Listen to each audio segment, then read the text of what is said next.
여러분, 세상에서 우리 사람이 할 수 있는 가장 고귀한 일이 무엇일까요? 우리 인간이 할 수 있는 가장 고귀한 일이 무엇일까요?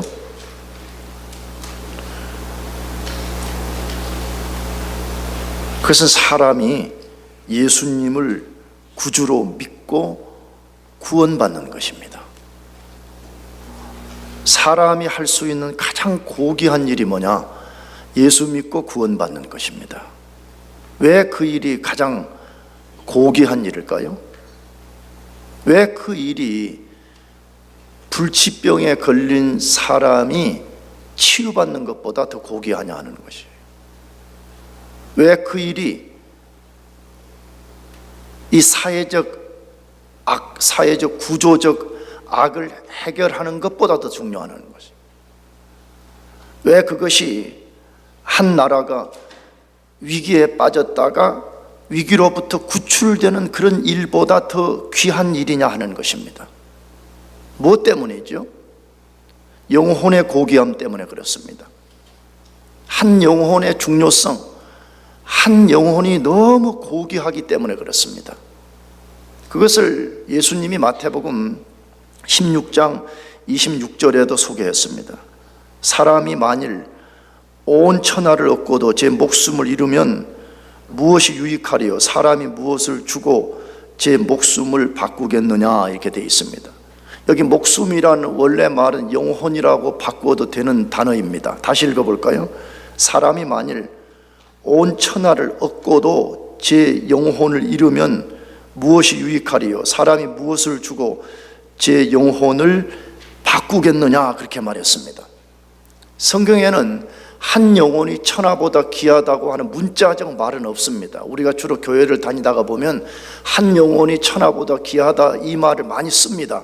그러나 문자적으로 그렇게 된 것은 분명히 없습니다. 그러나 의미적으로는 한 영혼이 천하보다 더 귀하다고 말씀하고 있습니다. 실제 지금 본문에 예수님이 직접 말씀했습니다. 온 세상의 것을 다 얻고도 말이에요. 그건 여러분의 학위도 포함되는 거 아니에요? 돈도 포함되는 거 아니에요? 명예도 포함되는 거 아니에요? 그것을 다 얻었지만 영혼을 잃어버린다면 그건 nothing이라고, 아무것도 아니라고 예수님이 말씀하시는 걸 보면 한 영혼이 천하보다 귀한 것입니다. 할렐루야. 그러므로 한 영혼이 예수님 믿고 구원받는 것은 세상 그 어떤 것보다 고귀하고 세상 그 어떤 것과 비교할 수 없는 값진 것이 틀림없습니다. 영혼이 구원을 받아서 자신이 구원받았다는 것을 경험하는 사람들은 이 사실을 부정하지 못할 거예요. 진짜 구원받은 것을 경험한 사람들은 내가 구원받은 것이 이 세상의 그 어떤 것보다 값지다고 하는 것을 경험하면서 살 것이라고 저는 확신합니다. 그러나 구원받지 않은 사람들은 영혼이 구원받는 일이 세상에서 가장 고귀하다는 것을 거의 전혀 인식하지 못한 채 살고 있습니다. 그 이유가 뭐 때문이죠? 자신의 영혼이 어떤 상태 가운데 빠져 있는지를 전혀 깨닫지 못하기 때문에 그렇습니다. 지금 자기 자신이 어떤 가운데 있다는 것을 전혀 알지 못하기 때문에 그런 것입니다. 그럼 왜 세상 사람들은 자기 영혼이 그런 위기에 있다는 것을 전혀 알지 못하는 것이에요? 왜 우리는 우리가 구원받은 것이 얼마나 다행스러운 일이고 감사한가를 아는데 왜 세상 사람들은 그걸 알지 못하냐는 것이에요. 성경의 표현을 빌리면 그런 사람들은 영적 소경이고 영적 기머거리고 실제 어둠 가운데 있기 때문에 그렇습니다. 이것은 내가 지어낸 말이 아니에요. 이것은요, 예수님이 말씀하신 것이고 사도 바울이 에베소서에서 예수 밖에 있는 사람들은 어둠 속에 있을 뿐만 아니라 어둠 그 자체라고 말하고 있기 때문에 그렇습니다. 그런 사람들의 특성은 뭐죠? 눈에 보이는 세상이 전부이고 자기들이 원하는 것을 손에 넣는 것만이 가장 고귀한 일이라고 믿고 사는 것입니다. 사실 우리도 전에 그렇게 살았습니다. 저도 과거에 예수 믿기 전에 그것이 전부라고 여기고 살았습니다. 예수 믿고 구원받는 것이 뭐 그렇게 중요한 거냐 라고 생각하고 살았던 것입니다. 그러므로 영적 눈이 먼저 뜨이고 귀가 열어지고 빛 가운데 사는 우리가 그들을 주님께로 인도할 책임이 있습니다. 할렐루야. 우리에게 그 책임이 주어졌습니다. 어디서 그것을 알 수가 있어요? 하나님이 먼저 우리에게 은혜 주신 것 보면 알잖아요. 우리가 은혜 받아서 예수 믿어 구원받게 되었는데 우리가 그들보다 영적으로, 도덕적으로 혹은 지식적으로, 외적으로 우월하기 때문에 우리에게 은혜 주신 거 아니잖아요. 우리도 과거에 그들과 똑같은 사람이었습니다. 왜 하나님 우리에게 은혜 주셔서 예수 믿고 구원받게 된 것이지요? 먼저 빛을 발견한 우리가, 먼저 빛을 보게 된 우리가 영적으로 어둠 가운데 있는 사람들에게 가서 빛을 소개해 주라는 거예요. 너를 어둠 가운데 나오게 할 수 있는 그 빛이 무엇이라는 것을 우리 보고 가서 알려주라고. 우리는 빛은 아니잖아요. 가서 그 빛을 가서 알려주라는 것이에요. 영적으로 굶주림 속에 살고 있는 사람들에게 빵이 어디에 있는가를 가서 알려주라는 거예요. 너의 영혼의 배부름을 채울 그 진짜 빵이 어디에 있는지를 알려주라고 그렇게 하신 것입니다. 어떻게 우리가 그 일을 할 수가 있습니까? 저는 개인적으로도 솔직한 고백입니다. 전도 그러면 굉장히 부담스럽습니다. 그래서 이런 말이 가능한지 모르겠어요. 목사가 교인들에게 전도하지 말라 그러고도 교회가 잘 될 수 있는지 난 잘 모르겠어요. 그러나 내가 전도합시다, 사실 나도 부담스러워요. 그리고 가만히 보면 성도들도 좀 부담스러워하는 것 같아요. 그렇다면 어떻게 이런 부담 속에서도 영혼을 주님께로 인도할 수 있을까요? 부담이 있어요, 분명하게. 여러분, 고귀한 일일수록 부담이 있습니다. 믿습니까? 잘 보세요. 세상 일도 어떤 것이 고귀하고 값진 거면 거기에는 스트레스가 있고 거기에는 부담이 있습니다. 천하보다 귀한 한 영혼을 인도하는데 왜 부담이 없겠습니까? 부담 없이 할 수 있는 일이 어디에 있어요? 그러면 우리가 이런 부담감 속에서도 어떻게 한 영혼을 주님께로 인도할 수 있냐는 것입니다. 오늘 본문을 통해서 우리가 그것을 배울 필요가 있습니다. 오늘 본문의 내용은 12사도의 일원이 된 안드레, 베드로, 빌립, 나다나엘, 이 네 사람이 어떻게 그들이 예수님을 만났고 구원받았는지를 소개하는 말씀입니다. 근데 이 긴 과정을 읽어보게 되면 그들이 어떻게 예수님 믿고 구원받게 되었는지를 통해서 우리가 한 영혼을 어떻게 주님께로 인도하는지를 그 속에서 가르쳐주고 있습니다. 그러므로 우리는 오늘 본문을 통해서 어떻게 한 영혼을 주께로 인도하는지를 배우고 실천할 필요가 있습니다. 그러면 어떻게 영혼을 주님께로 인도할 수 있을까요? 첫 번째로는 가까이 있는 형제 혹은 친구를 찾아가라고 말합니다. 자기 가장 가까이 있는 형제, 자기 가장 가까이 있는 친구, 자기 가장 가까이 있는 이웃을 뭐 하라고요? 찾아가라고. 이게 핵심 단어예요. 찾아가라고 성경이 말씀하고 있습니다. 베드로 어떻게 예수님 만나서 구원받았을까요? 오늘 본문을 보면 이 본문은 다른 복음서와 달리 베드로가 어떻게 최초로 예수님 만났는지를 소개하고 있습니다. 누가복음 같은 거는 보게 되면 베드로가 밤새 그물을 던졌는데 고기를 한 마리도 잡지 못할 때 예수님이 찾아오셔서 깊은 데 그물을 내려라. 그래서 그때 이제 예수를 믿은 것처럼 묘사가 되어 있습니다. 그러나 요한복음을 읽어보게 되면 그 사건 이전에 예수와 만남이 있었던 것을 소개하고 있습니다. 그러면 베드로는 어떻게 최초로 예수님 만났다고 소개되어 있어요? 요한복음 1장 40절에서 42절을 우리 같이 한번 읽어보겠습니다. 시작. 요한의 말을 듣고 두 사람 중에 하나는 시몬 베드로의 형제 안드레라. 그가 먼저 자기의 형제 시몬을 찾아 말하되 우리가 메시아를 만났다 하고, 메시아는 번역하면 그리스도라. 데리고 예수께로 오니 예수께서 보시고 가라사대 내가 요한의 아들 시몬이니 장차 게바라 하리라 하시니라. 게바는 번역하면 베드로라. 어떻게 만났다고 되어 있습니까? 그의 형제 안드레의 전도 때문이라고 되어 있습니다. 그의 형제 누구 때문이라고요? 안드레라고 하는 형제의 전도 때문에 예수님 믿고 구원받았다고 되어 있습니다. 안드레는 원래 세례 요한의 제자였고 요한의 소개로 예수님을 만나서 구원받게 되었습니다. 그가 구원받은 후에 제일 먼저 한 일은 자기 형제 시몬을 뭐 했다 그래 됐어요? 찾아갔다고 됐어요. 본문에 보니까 구원받고 제일 먼저 한 일이 찾아가서 그를 예수님에게로 데려왔더라라고 되어 있습니다. 신약 성경과 교회사 최초로 한 사람이 다른 사람을 인도하여 예수님께로 데리고 간 사람은 안드레였다고 지금 소개하는 것이에요. 놀라운 이야기죠.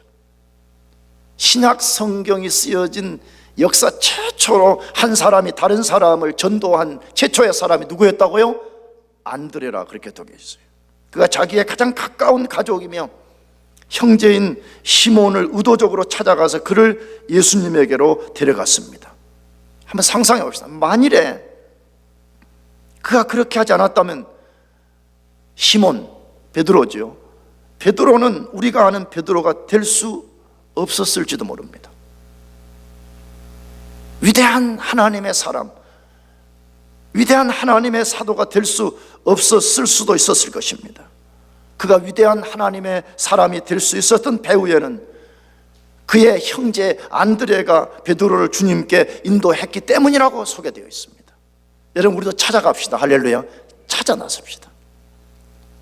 그렇다면 오늘 본문에 나오는 또 한 사람 나다나엘은 어떻게 구원받았다고 되어 있습니다. 나다나엘은 어떻게 구원받았다고 되어 있습니다. 44절에서 45절을 같이 읽어보겠습니다. 시작.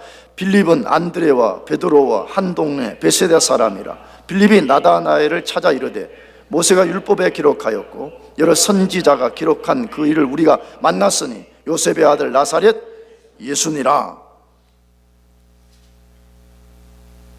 나다나엘 어떻게 예수 믿었다고 되어 있어요? 나다나엘 누구 때문에 믿었다죠? 빌립 때문에 믿었다고 되어 있습니다. 빌립의 전도 때문에 예수 믿게 되었다라고 되어 있습니다. 빌립은 예수님으로부터 직접 콜링을 받았다고 그 본문 앞쪽에 소개되어 있어요. 예수님 직접 빌립을 콜링했어요. 그래서 구원받게 되었어요. 구원받은 후에 곧바로 같은 동네 친구인 나다나엘을 찾아서 그를 예수님께 인도했더라 그렇게 되어 있어요. 무슨 친구라고요? 같은 동네 친구를 전도했다 그렇게 되어 있습니다. 굉장히 중요한 것 암시하고 있죠. 형제를 찾아갔어요. 빌립은 어디 친구요? 동네 친구를 찾아갔다고 되어 있습니다. 여러분, 우리 동네 친구가 누구예요? 여러분, 학교 캠퍼스에서 만나는 사람들 아니에요? 현재 우리 가장 가까이 함께 이스칼에서 살고 있는 사람들 아니에요? 성경 우리에게 도전하고 있는 것이에요. 천하보다 귀한 한 영혼을 얻기 위해서는 그냥 수동적으로 머물러 있어도 된다고 말하잖아요. 뭐 하라고요? 찾아가서 복음을 전하고 찾아가서 그들을 예수께로 인도하라고 말하고 있습니다. 그렇다면 왜 안드레와 빌립은 수동적인 자세를 취하지 않고 적극적으로 찾아가서 그들을 대상자들을 예수 앞으로 데려왔을까 하는 것입니다. 답은 뻔한 것입니다. 자신들이 메시아인 예수님 만나서 구원받았고 구원의 감격 때문입니다. 할렐루야. 여러분, 구원받으면요 견딜 수 없는 거예요. 내가 자주 말씀드리지만 진짜 구원을 받으면 저는 사람은 딱 둘 중에 하나라고 생각돼요. 아주 냉철한 이성을 가진 소유자로 바뀌든지 아니면 가슴이 뜨거워지는 사람이 되는 거예요. 이것도 아니고 저것도 아니고. 여러분, 그런 사람들은 자기 자신의 구원을 점검해 봐야 돼요. 내가 언젠가 말씀드렸잖아요. 우리가 감기만 걸려도 말이에요, 감기 바이러스가 우리 속에만 들어와도 우리가 못 견디잖아요. 근데 어떻게 우주보다 크신 그 하나님이 성령을 통해서 그 사람 속에 들어왔는데 어떻게 그 사람이 술에 술 탄 듯 물에 물 탄 듯 맹탕으로 살 수가 있는 거죠? 우리가 어둠 그 자체의 어둠 속에 있었을 때 생명의 빛이 우리 속에 들어왔다면 말이에요. 그 빛을 받은 사람이 어떻게 그 빛을 발산하고 싶지 않겠어요? 여러분, 빛을 숨길 수가 없잖아요. 빛을 안드레와 빌립이 진짜 예수 믿어서 생명의 빛이 그들 속에 들어왔기 때문에 그것을 숨길 수 없었던 것입니다. 그래서 가장 가까운 사람들을 찾아 나선 것입니다. 오순절 성령 강림 사건도 같은 원리를 말하잖아요. 오순절 성령 강림 사건 때 성령 받기 전에 제자들이 다 빌빌빌하고 다 뭐 두려워 떨고 숨어서 심지어 마가라고 하는 집에 추정이지만 그 집에가 다락방에 가서 문 걸어 잠그고 숨었던 사람들이잖아요. 일부는 다 도망가 버리고 말이에요. 근데 그때 성령의 충만함을 받고 나서 그들이 한 제일 먼저의 원리가 뭐예요? 복음을 말하는 것이에요. 복음을 뭘 했다고요? 담대하게 말하기 시작했다고 되어 있어. 사도행전에 보게 돼요. 왜 그러는 것이에요? 숨길 수 없는 거잖아요. 내 속에 생명이 들어오고 내 속에 빛이 들어오고 내 속에 성령이 들어오는데 어떻게 이것을 우리가 죽은 듯이 있을 수 있냐는 것이에요. 어떻게 우리가 이걸 수동적이고 피동적인 자세로 있을 수 있냐는 것이에요. 그래서 안드레와 빌립이 베드로와 나다나엘을 찾아갔던 것입니다. 난 항상 본문을 이렇게 생각해요. 만일에 이들이 예수님 믿고 형제와 동네 친구를 찾아가지 않았더라면 그들은 어떻게 되었을까? 그래도 구원받지 못했겠죠. 뿐만 아니라 예수님 안에서의 엄청난 복을 그들이 받지 못했을 것이. 근거는 뭐죠? 오늘 이 두 사람이 베드로와 나다나엘을 전도해서 예수님께 그들이 나갔어요. 나갔을 때 예수님이 그들에 대해서 엄청난 블레싱을 말씀하신 것이죠. 베드로에게는 뭐라고 예수님이 블레싱을 주셨어요? 내가 요한의 아들 시몬이니 장차 뭐가 될 것이다? 뭐가 된다 그랬어요? 게바가 된다 그랬잖아요. 내가 요한의 아들 시몬이니 장차 뭐가 될 것이다? 게바가 될 것이다. 게바라는 말은 이게 아람어인데 이 말을 바꾼 말이 베드로잖아요. 그런데 이 말을 잘 주목할 필요가 있어요. 너 본래 이름은 시몬이에요. 시몬이라는 말은 물론 원래 말은 여러 가지 번역이 가능한데 그 중에 하나가 뭐냐, 작은 자 그런 뜻이에요. 무슨 자요? 아주 작은 자라는 거예요. 아주 작은 자. 자연인,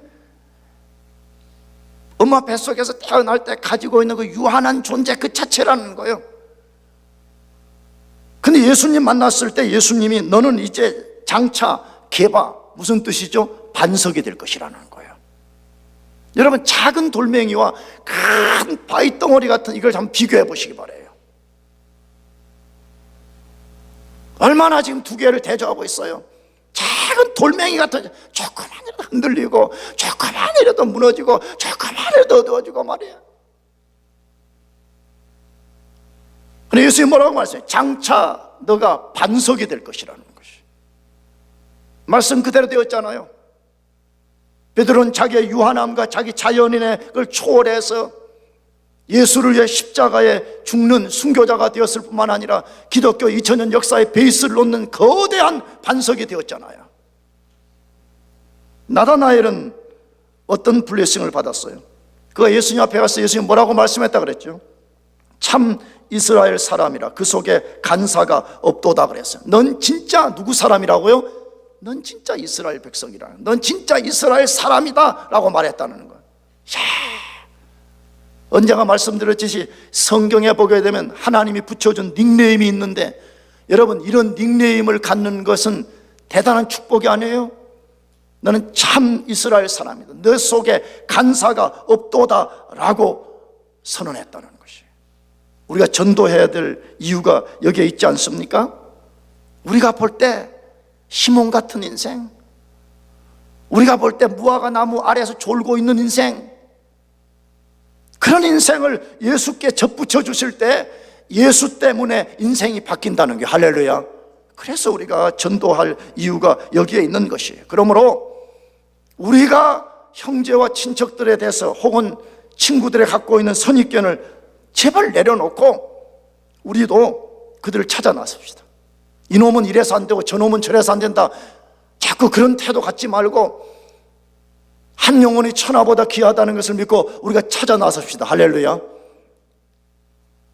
우리가 어떻게 한 영혼을 주님께로 인도할 수가 있어요? 두 번째로는 담대하게 초청의 원리를 사용하라고 말씀합니다. 담대하게 무슨 원리 사용하라고요? 초청하는 거. 우리가 인비테이션 카드를 보내고 인바이트하고 하는 이런 담대하게 초청 원리를 사용해야 된다고 가르칩니다. 우리가 전도에 대한 부담을 느끼는 이유는 복음을 전하면 사람들이 쉽게 받아들이지 않기 때문에 그렇습니다. 다 압니다, 저도. 구원받지 않은 사람 중에서도 교회 와서 아직도 뭐 잘 모르는 사람도 온갖 무슨 뭐 변명, 온갖 반대 질문을 던질 때 얼마나 피곤해요.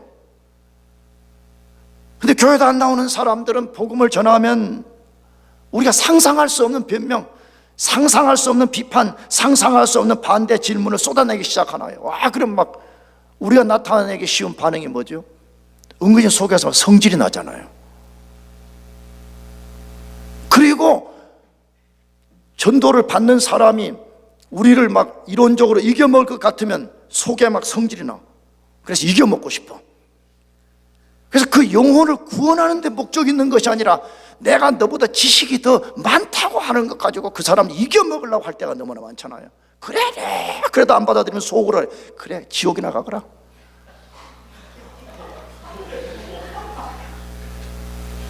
난 사실 그렇게 하진 않았어요. 그러나 대부분 사람들이 그런 식이잖아. 하나도 안 하면 그래, 너 인생 그러다가 지옥이나 가거라. 그리고 우리가 전도를 포기해버리잖아요. 오늘 본문에 보면 빌립도 나다나엘을 전도할 때 반대에 부딪혔다고 되어 있어요. 그 반대가 뭐라고 말해요? 요한복음 1장 46절인데 다 같이 한번 읽어보겠습니다. 시작. 나다나엘이 가로되 나사렛에서 있느냐? 빌립이 가로되 와 보라 하니라. 나다나엘이 가로되 나사렛에서 무슨 뭐가 날 수 있느냐? 선한 것이 날 수 있느냐? 어떤 반대에 부딪힌 거예요? 빌립이 나다나엘 찾아가가지고 나 메시아 만났다 라고 말했죠. 그때 나다나엘이 예수님에 대한 선입견을 드러내며 전도를 받아들이지 않은 것입니다. 그 선입견이 무엇이라고요? 나사렛에서 무슨 선한 것이 날 수 있냐는 것이에요. 여러분, 이게 어떤 선입견이에요? 나다나엘이 가진 이 선입견이 어떤 선입견입니까? 여러분, 대충 교회 다니면 들으셨을 거예요. 나사렛은 예루살렘과 아주 가까워 있는 도시였습니다. 예루살렘 부근에 위치하면서 그 동네 사람들은 예루살렘 사람들이 사용하는 물품들을 만들어 팔면서 그 돈 가지고 목숨을 부지하는 가난하기 짝이 없는 사람들이었습니다. 그 사람들은 나사렛 그러면 아주 그냥 볼품없는 도시, 아주 그냥 버림받은 도시, 그런 걸로 여긴 시대였어요. 그런데 메시아라고 하는 예수가 그 동네 출신이라는 것을 다 알고 있었던 거예요. 대부분 사람들이 다 알고 있었던 거예요. 그런데 어느 날 빌립이 찾아와가지고 하는 말이, 내가 구약이 예언한 메시아를 만났는데 그 메시아가 바로 예수라, 그렇게 말하는 것이에요. 그랬더니 나다나엘이 그의 선입견을 그대로 드러낸 것이죠. 뭐라고? 아니, 어떻게 그 초라한 동네에서 메시아가 나올 수 있냐는 것이. 이건 내가 가정한 것인데 아마 그랬는지 모르죠. 만일에 그 동네 출신이 메시아라 그러면 나는 안 믿겠다고 말이잖아요. 나다나엘 이야기는 오늘 이 시대 이야기, 오늘 이 시대 사람들이 갖는 메시아 하나님 구세주는요, 자기들이 그리고 있는 것이 있어요. 최소한 우리를 구원하는 메시아라 그러면 그래도 좀 폼나는 메시아 아니야 말이야. 한 십자가에서 비참하게 죽임당한 인간이 어떻게 우리의 메시아가 될 수 있냐? 이게 오늘 현대인들의 시각인 거잖아요. 만일에 예수가 진짜 하늘에서 황금 마차를 타고 불병거 속에서 천군 천사를 동원하고 오면서 미국에 있는 3대 메이저 뉴스 방송사의 중계 방송을 받으면 혹시 그 사람들이 어떻게 동요했을지 모르죠. 반응했을지 모르죠. 엄청난 선입견을 갖고 있었던 것이, 나사렛에 선한 것이 날 수 없다라는 엄청난 선입견을 가진 나다나엘의 장애물 앞에 부딪힌 것이죠. 그러나 우리가 전도를 포기하지 않기 위해서 분명히 알고 있어야 될 것이 있습니다. 제 가운데 있는 사람의 특성, 그리스도 밖에 있는 사람들의 특성은 어떻게 하든지 자신 안에 생명의 빛이 들어오는 것을 싫어합니다. 그건 요한복음에서 분명히 말씀합니다. 놀랍잖아요. 생명의 빛이 들어와서 우리를 살게 만드는 일을 하는데, 그리스도 밖에 제 가운데 있는 사람의 특성은 그 빛이 자기에게 들어오는 것을 싫어한다고 되어 있어요. 그것을 막기 위해서 전도를 받으면 비판과 변명을 시작하게 되고, 거부를 위한 끝없는 반대 질문을 쏟아내고 온갖 선입견을 갖고 대하는 것을 알게 되잖아요. 수용적이기보다는 논쟁적이 되기 쉽고, 마음을 열기보다는 마음의 빗장을 더 걸어 잠그는 경향이 있는 것을 우리가 만나게 되잖아요. 그럼 빌립은 나다나엘의 이런 반응 앞에서 어떻게 대응했다고 말하고 있어요? 그건 아주 단호하고 단순했다. 아주 단순하고 단호한 원리를 썼다고 말해요. 그게 뭐지요? 와보라였습니다. 뭐라고요? 와보라. 길게 말하지 않았습니다. Come and see. 이 속에 뭐가 들어있어요? 너 선입견 갖고 변명하고 대적하려고 하지 말고 너가 직접 와서 예수 만나보라는 거 아니에요. 너가 예수는 메시아가 될 수 없다고 결론을 내리기 전에 예수 앞에 와서 너가 진짜 예수가 메시아인가 아닌지를 다 점검해보고 맞다면 너가 그를 받아들이고, 너가 맞지 않다면 그를 거부하라 하는 그 도전이 그 속에 들어있는 거 아니에요. Come and see. 와보라고 말해요. 우리도 때로는 이게 필요한 것이에요. 사람들은 이미 제 가운데서 자기를 동염하고 있기 때문에 쉽게 빛 가운데 나오려 하지 않습니다. 여러분, 그럴 때 우리가 이 전략을 써보는 거예요. 와보라고 말해요. 정확하게는 너가 하나님 앞에 나가보라는 거예요. 너가 예수 앞에 나가서 진짜 예수가 있나 없나, 예수가 진짜 메시아인가 아닌가, 내가 come and see. C라는 말은 단순히 본다는 그런 걸 넘어져서 너가 와서 그를 보고 알고 경험해보라는 이야기 아니에요. 여러분, 이 원리는 빌립이 처음에 쓴 게 아니었다고 오늘 본문에 말하죠. 요한복음 1장 38절에 39절에 보게 되면 이 원리를 최초에 쓴 사람은 예수님이라고 되어 있어요. 누가 썼다고요? 예수님이. 안드레와 요한이, 원래 그는 세례 요한의 제자였죠. 와서 예수님께 물었다. 예수님, 당신 어디 사세요? 이 속에 엄청난 어떤 의미가 있는 것 같아요. 지금 다룰 수 없지만. 예수님, 당신 어디 사세요? 그때 예수님이 집 번지 알려주고 나는 어디 몇 번지에 산다 이렇게 말씀하지 않고 뭐라고 되어 있죠? 와 보라. 예수님이 그렇게 했대요. 와 보라. 그 본문에 자세히 소개되어 있지 않지만 안드레와 요한이 그 말 듣고 예수님 찾아가서 아마 예수님과 어떤 디베이트를 했겠죠. 그런 후에 그들이 예수 믿고 구원받았다, 그렇게 되어 있습니다. 우리도 때때로 이 방법을 사용할 필요가 있습니다. 우리가 한 영혼을 전도하기 위해서는 끝까지 우리가 사랑과 친절, 겸손과 온유로 대해야 됩니다. 할렐루야. 그러나 빛 가운데 나오기 싫어서 변명하는 사람이 있다면 때로 우리가 이 전략을 쓰는 것입니다. Come and see. 영광교회 안 나와도 괜찮다 이거예요. 너가 예수 앞에 나가보라 이거예요. 너가 하나님 앞에 나가서 진짜 하나님이 계신가 안 계신가를 다 점검해 보라는 거예요. 다 점검해 보라는 거죠. 여러분, 복음을 구걸할 필요가 없습니다. 복음을 뭐 할 필요가 없다고요? 구걸. 여러분, 복음은 구걸하는 것이 아니에요. 다시 말씀드려요. 우리가 한 영혼을 구원하게 사랑과 친절, 겸손과 온유를 다 해서 복음을 전하고 그들을 예수 앞으로 인도해야 되지만 우리 보고 주님이 구걸하라 그러지 않았어요. 구걸하라고 하지 않았어요. 여러분, 복음은 이 세상 모든 것보다 고귀한 것입니다. 할렐루야.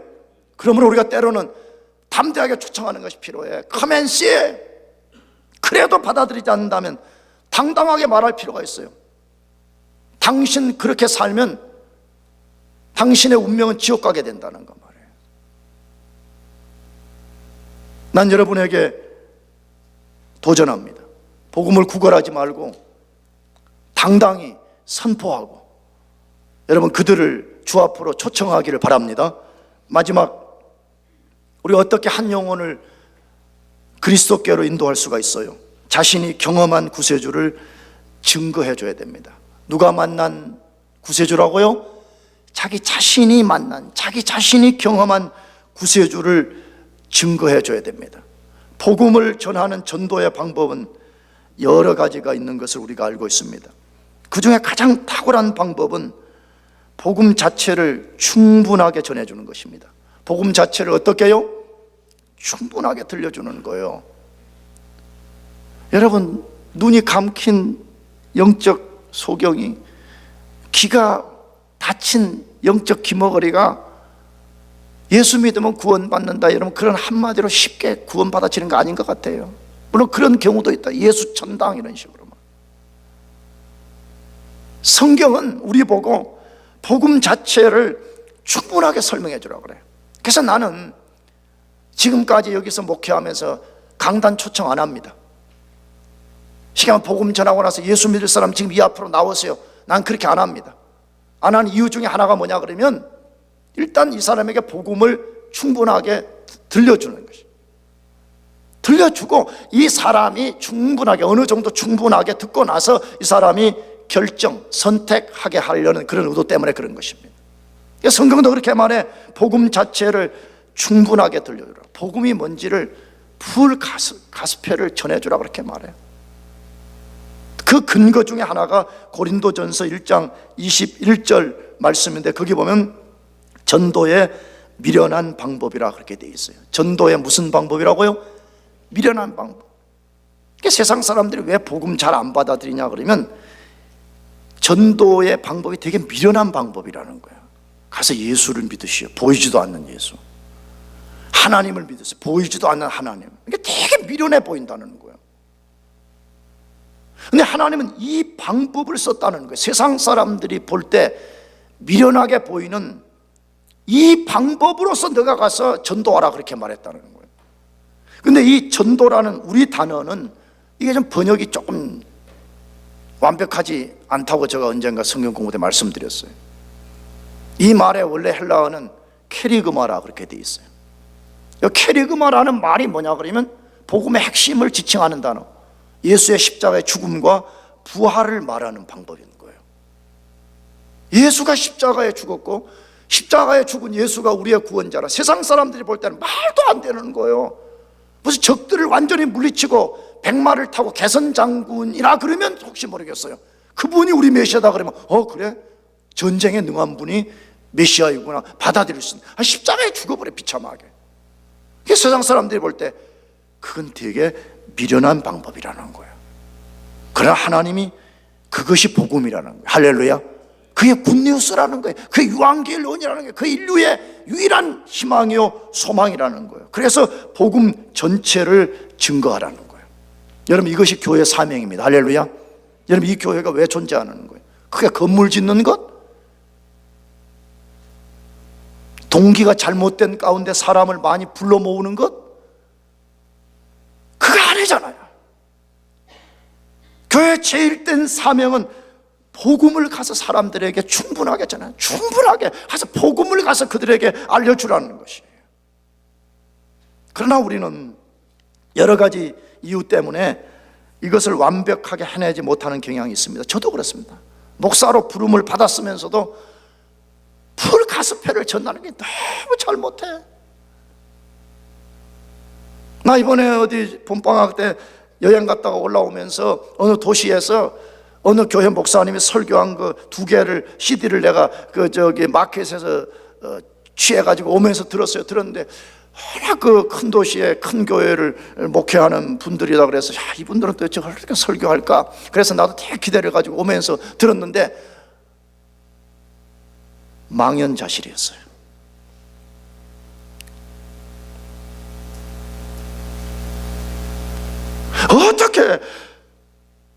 어떻게 이렇게 설교할 수 있냐?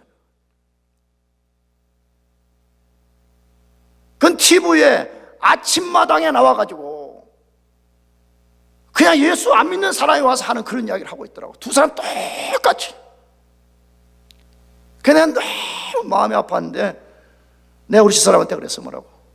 그래, 내 CD를 내가 또 내면 누군가가 내 설교 듣고 또 그렇게 말하겠지. 그 스테이트 칼리지의 장부환이라는 목사님 바보 같은 목사님, 멍충이 같은 목사라고.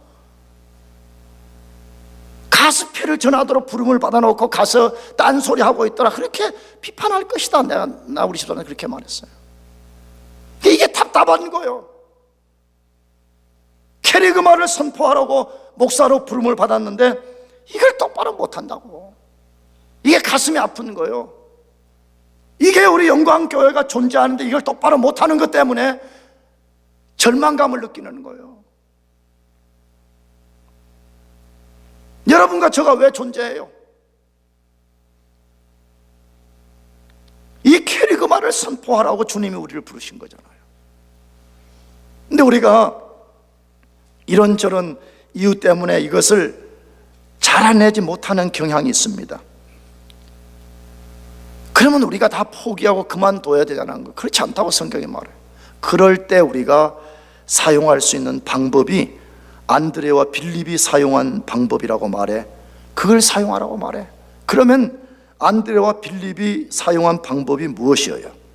요한복음 1장 40절, 41절, 43절, 46절을 제가 한번 읽어보려고 그래요. 40절부터 요한의 말을 듣고 예수를 쫓는 두 사람 중에 하나는 시몬 베드로의 형제 안드레라. 그가 먼저 자기의 형제 시몬을 찾아가 말하되 우리가 누구를 만났다 하고? 메시아를 만났다 하고, 메시아는 번역하면 그리스도니라. 43절, 이튿날 예수께서 갈릴리로 나가려 하시다가 빌립을 만나 이르시되 나를 쫓으라 하시니 빌립은 안드레와 베드로와 한 동네 베세다 사람이라. 빌립이 나다나엘을 찾아 이르되 모세가 율법에 기록하였고 여러 선지자가 기록한 그 일을 우리가 만났으니 요셉의 아들 나사렛 누구니라? 예수니라 라고 되어 있습니다. 여러분, 어떤 방법을 사용했다고 말하고 있어요? 두 사람 다 누구 만났다고 말했죠? 메시아 만났다고 말하는 거예요. 그 뒷부분에 빌립의 이야기는 조금 뭐가 더 첨언되어 있지만 내용은 똑같은 거예요. 우리가 누구 만났다? 우리가 메시아 만났다. 우리가 그토록 기다리던 그리스도를 만났다라고 말했다는 것이에요. 여러분, 이게 최고의 복음 선포 내용이죠. 여러분, 교회 존재 이유가 어디에 있어요? 하나님 만물을 창조했다. 할렐루야. 여러분, 이게 최고 복음이에요. 이 특별히 이 세속적 학문이 가득한 이 세대 속에서 만물을 누가 창조했다고요? 하나님이 창조했다. 최고의 복음입니다. 믿습니까? 나가서 예수가 누구라고요? 그리스도라는 거예요. 예수가 메시아라는 거예요. 예수가 구원자라는 것이에요. 여러분, 이것을 말하는 것은 최고의 복음 전파의 방법입니다. 그러나 오늘 이 속에는 나는 한편에서 또 다른 원리가 있다고 생각해. 그게 뭐냐? 자기 경험 말했다는 거예요. 내가 누구 만났다고요? 내가 메시아만, 내가 직접 경험한 것이다. 이거 가서 말했다는 것이에요. 여러분, 이게 우리가 사용해야 될 방법입니다. 가서 복음을 전하고 예수를 믿으십시오라고 하면 사람들이 이런저런 선입견을 갖고 변명하게 됩니다. 여러분, 그럴 때 논쟁적이 되기보다는 내가 경험한 것을 말하는 거예요. 내가 하나님을 만났다. 내가 메시아를 만났다. 그러면 우리가 해줄 말이 있는 거 아니에요? 내 예수 믿기 전에 내가 이렇게 살았는데 내가 예수 만나고 내가 이렇게 변화되었다고. 내가 유혹 많은 이 스테이트 칼리지에서 내가 유혹을 따라 살지 않는 이유 중에 하나는 내가 하나님을 만났기 때문이다. 우리 만났잖아요. 여러분, 예수 믿어 구원받은 사람은 다 인격적으로 하나님 만난 거지요. 아멘? 다 인격적으로 하나님 만난 거잖아요, 다. 그럼 우리도 안드레와 빌립처럼 가서 할 수가 있는 거 아니에요?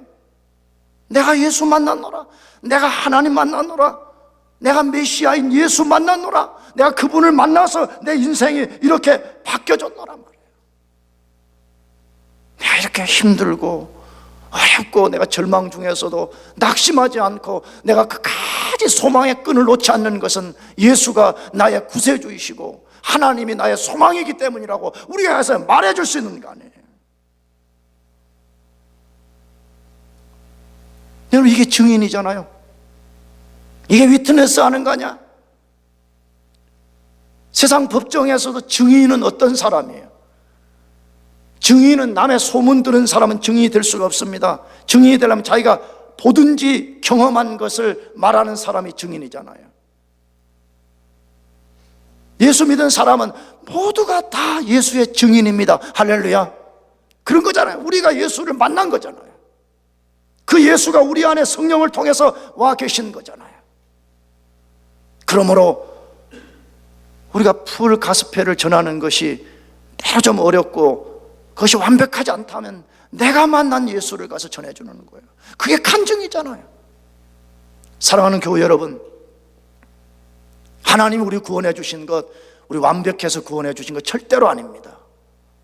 먼저 우리에게 은혜 베푸신 것은 아직 어둠 속에 있는 영혼들, 아직 어디가 길이고 어디가 낭떠러지지 알지 못한 채 살아가는 그 인생들에게 진짜 인생에서 길을 보여주라는 거예요. 할렐루야. 예수만이 진짜 길입니다. 예수만이 소망입니다. 예수만이 생명입니다. 예수만이 빛입니다. 우리 최선을 다해서 영혼들을 주께로 인도하는 제2의 안드레, 제2의 빌립이 되기를 축복합니다. 기도하겠습니다. 우리 자리에서